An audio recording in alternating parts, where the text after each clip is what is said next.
वर्ष पहले किसानों पर जो जीप चढ़ाई गई थी, उस वक्त पूरे देश में लखीमपुर का चर्चा हुआ था, लखीमपुर का जिक्र हुआ था। उसी लखीमपुर में एक ऐसी वारदात को अंजाम दिया जाता है, ऐसी घटना घटित होती है जिसको सुनने के बाद आप ये सोचने पर मजबूर हो जाएंगे कि क्या एक बहन अपनी ही छोटी बहन का, जिन दोनों बहनों ने एक ही माँ के पेट में पैर फैलाए हों, उसी बहन का गैंग रेप करा करके गला घोट के हत्या करा सकती है। जी हाँ, बिल्कुल सच्ची घटना है, ये सच्ची वारदात है। और ये पूरी घटना दरअसल 29 जून 2022 की है, जब पुलिस को एक फ़ोन मिलता है, पुलिस की फ़ोन की घंटी बजती है। जब फ़ोन पुलिस द्वारा पिक किया जाता है तो दूसरी ओर से आवाज़ आती है कि साहब, फला गांव में गन्ने के खेत में एक लगभग 13-14 साल की लड़की का शव पड़ा हुआ है। पुलिस कोई सूचना मिलते ही पुलिस तत्काल सख्ते में आ जाती है। पुलिस तैयार होती है, फौरन घटनास्थल की ओर रवाना हो जाती है। और जब वहां पहुंचती है तो देखती है लगभग 13-14 साल की लड़की का शव छत बछत हालत में वहां पड़ा हुआ है। कई जगह चोट के निशान भी हैं, खरोच के निशान हैं। लिहाजा तत्काल पुलिस ने शव की शिनाख्त करवाई। शव पास के ही एक घर का था, एक गांव का था। उसके बाद पुलिस ने शव को पोस्टमार्टम के लिए भेज दिया, पंचनामा भर के। और पुलिस ने तमाम जो लोग वहाँ थे, घर के जो परिजन थे और जो घटना स्थल था, उसका बारीकी से मुआयना किया। बारीकी से पुलिस ने उसको देखा। चूंकि एक लड़की की मौत का मामला था तो पुलिस डबल एंगल से जांच अमूमन शुरू करती है। लिहाजा पुलिस ने परिजनों को भी बारीकी से देखा तो उनकी जो इस मृतक लड़की की जो बड़ी बहन थी रजनी, वो काफ़ी गुमसुम और घबराई घबराई सी लग रही थी। उसके चेहरे पर घबराहट के निशान थे, हाव भाव उसके बिल्कुल बदले हुए थे। लिहाजा पुलिस को उस पर थोड़ा शक हुआ। उसके बाद डॉग स्क्वाड की मदद ली गई, फॉरेंसिक एक्सपर्ट की मदद ली गई और पुलिस ने अपने तमाम सूत्रों द्वारा, अपने गुप्तचर विभाग द्वारा ये मालूम कर लिया कि लड़की जो बड़ी लड़की है, इसका गांव के कई लड़कों से संबंध है और इसने ही अपनी बहन की हत्या की है। लिहाजा उसको गिरफ्तार किया गया, पूछताछ के लिए लाया गया। शुरू में तो वो मना करती रही, लेकिन उसके बाद जब पुलिस ने उससे सख्ती से सवाल किए, उससे पूछा, क्रॉस क्वेश्चन किए गए, तो वो टूट गई और बहुत देर तक न टिक सकी। उसके बाद उसने पूरी घटना बताई सिलसिलेवार तरीके से। उसको सुनने के बाद आपके भी रोंगटे खड़े हो जाएंगे, आपको भी बहुत हैरानी होगी कि क्या, आप सोचने पर ये मजबूर हो जाएंगे कि क्या एक बहन अपनी छोटी नाबालिग बहन का 4 लड़कों से गैंगरेप करा करके, दुपट्टे से गला घोट करके बेरहमी से हत्या करवा सकती है। दरअसल जो मृतका लड़की थी, उसकी बड़ी बहन जो रजनी है, वो बहुत रंगीज मिजाज थी, करेक्टर लूज थी, बहुत आवारा टाइप की थी। लिहाजा उसके गांव के एक लड़के से संबंध थे, अक्सर फ़ोन पर बातें क्या करती थी। और उसकी जो छोटी बहन है, उसने कई बार उसको बातें करते हुए देखा, मिलते हुए देखा, तो उसने उसका विरोध किया।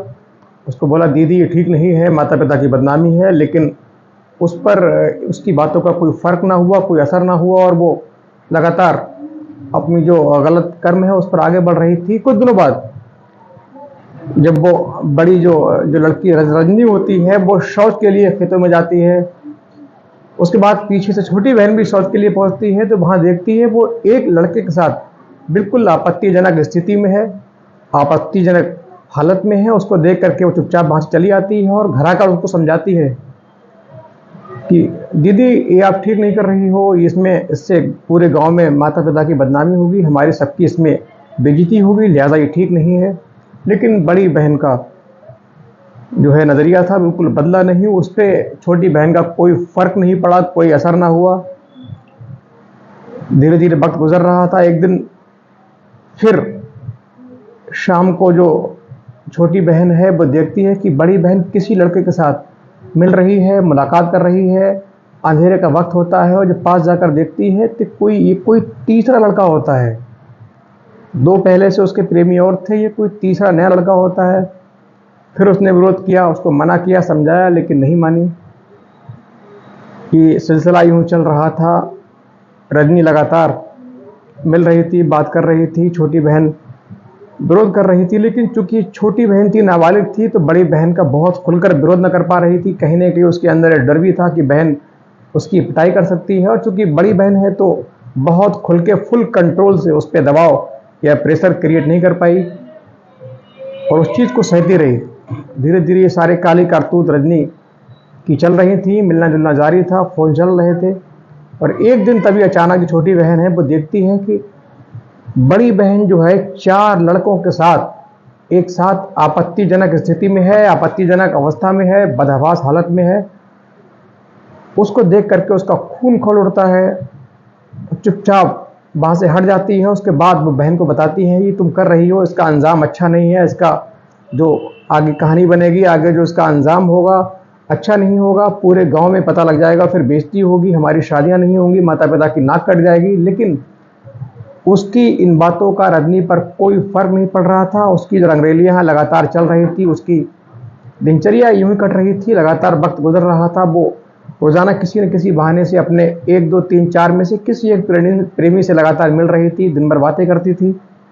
छोटी बहन ये देख करके बहुत गुस्से में हो जाती थी, उसका खून खौल उठता था, लेकिन किसी मजबूरी के कारण विरोध नहीं कर पा रही थी। खुलकर, छोटी बहन होने के नाते खुल के उस चीज़ का विरोध नहीं कर पा रही थी। उस उम्र के मुताबिक जितना कर सकती थी उतना विरोध कर रही थी, लेकिन जो बड़ी बहन है वो उसकी बात सुनने को तैयार न थी।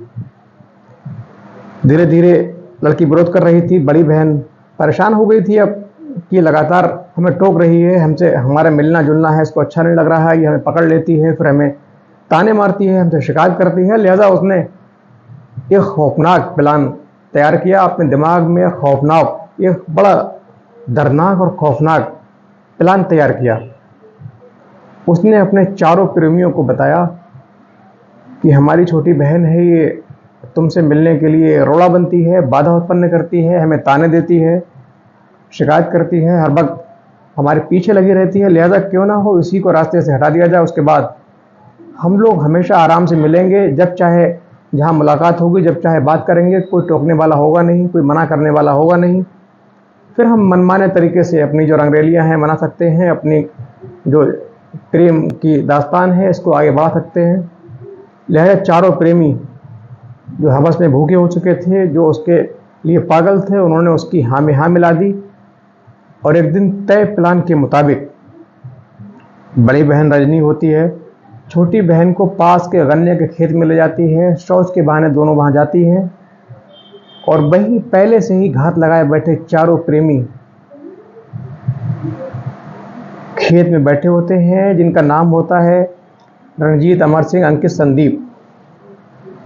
ये सब, उनके साथ में 2 लोग और होते हैं जो रखवाली कर रहे होते हैं। टोटल 6 लोग वहाँ होते हैं, यानी रणजीत सिंह, अमर सिंह, अंकित, संदीप, दीपू और अर्जुन। और साथ में होती है छोटी बहन की बड़ी बहन रजनी खुद। चारों प्रेमियों, जो प्रेमी होते हैं उनकी प्रेमिका रजनी, ये 7वीं सदस्य के रूप में वहाँ होती है। 2 लड़के खेत की रखवाली करते हैं, कहीं से कोई देख न ले, कहीं कोई आता हो तो फौरन सूचित किया जाए।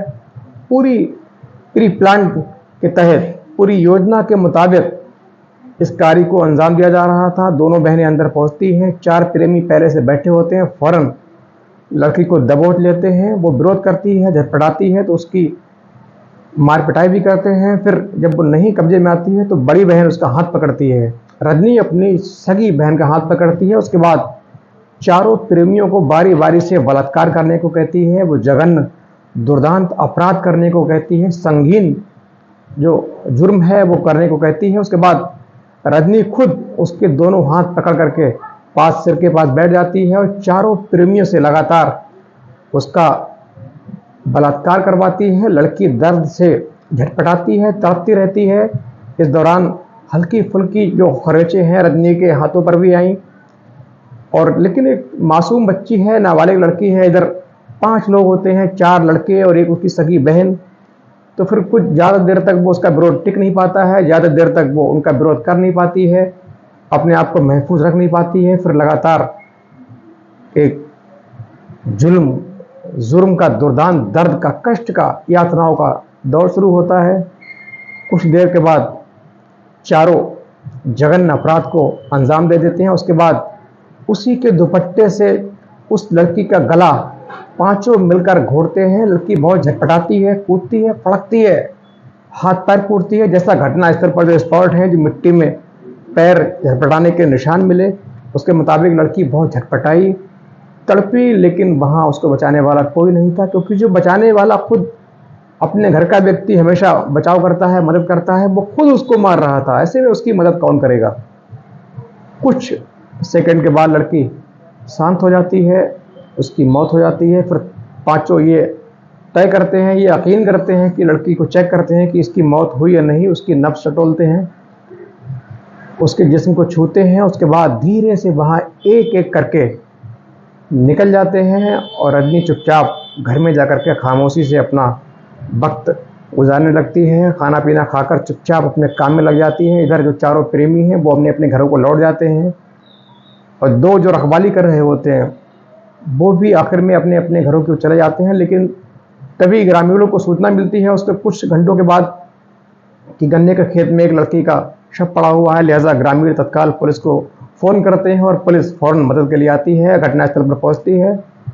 इस प्रकार शव को पंचनामा भर के पोस्टमार्टम के लिए भेज देती है। और ये पूरी कार्रवाई करने के बाद, खुलासा होने के बाद, सबको गिरफ्तार किया गया। गिरफ्तार करके सबको जेल डाल दिया गया, जेल भेज दिया गया। और उस वक्त तत्कालीन वहाँ के जो एसपी थे संजीव सुमन साहब, उन्होंने अपनी पुलिस टीम को, खुलासा करने वाली टीम को 20,000 रुपये की मदद यानी पुरस्कार राशि भी प्रदान की थी। और इसी के साथ इस एपिसोड का अब अंत होता है। आज के एपिसोड में इतना ही। कल फिर एक नए एपिसोड के साथ हाजिर होंगे। लेकिन उससे पहले आपको बता दूं, यदि आपको कहानी अच्छी लगती हो, सच्ची दास्तानें अच्छी लगती हों, तो इनको प्लीज़ सब्सक्राइब भी करें, कमेंट भी करें, और आगे किस टॉपिक पर वीडियो बनाना है आप हमें कमेंट भी कर सकते हैं। और आज हमें दीजिए इजाज़त। जय